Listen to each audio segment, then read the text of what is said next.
অন্তর থেকে ঘৃণা করো, অন্তর থেকে ঘৃণা করো। এই তিনটের মধ্যে কোন বৈশিষ্ট্য যদি না পাওয়া যায়, রাসূল বলেছেন তার মধ্যে ঈমান নাই। ঈমানের তিনটে স্তরের মধ্যে যে কোনো একটা নমুনা আপনার মধ্যে থাকা চাই।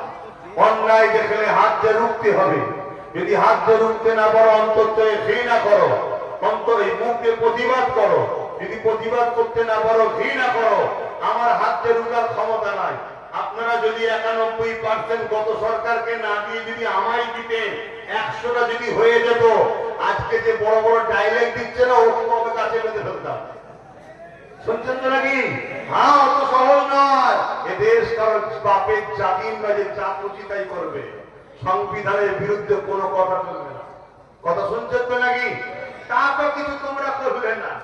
তোমরা যা করলে, যাদের পিছনে ছুটলে, তাদের তো কোনো খবরই নেই। তারা সব এখন ভালোবাসা খুঁজছে, এর সাথে মিশবে না ওর সাথে মিশবে, ওর সাথে মিশবে না ওর সাথে মিশবে, তো খুঁজে বেড়াচ্ছে। শুনছো তো নাকি? আমি শেষবার বলে যাচ্ছি, তোমরা যদি আমার সাথ দিবার মতো দিতে পারো, অবশ্যই তোমাদের এই সমাজ ব্যবস্থাকে পরিবর্তন করে নাই প্রতিষ্ঠিত করতে আমি পারি। কারণ সিদ্দিক আকবর কোরাইশ বংশের খুন আছে মাথায়, কিন্তু দিবার মতো দিতে হবে। ডান দিক যেতে বলবো, বাঁ দিক যাবে, হবে না। বা দেখা হলো শুধু নরেন্দ্র বীর আল্লাহ আকবার, আর আগের রাত্রি 500 টাকা ইবার বিক্রি, তাহলে কিছু করার নেই।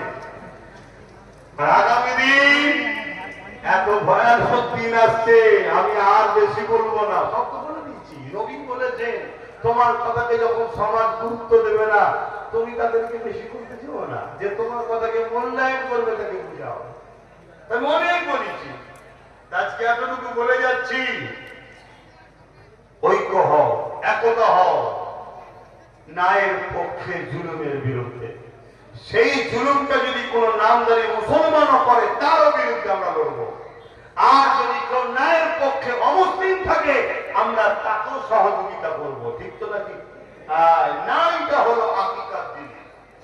আসো সালাম করবো, তা একটু সকলে দাঁড়িয়ে যাই।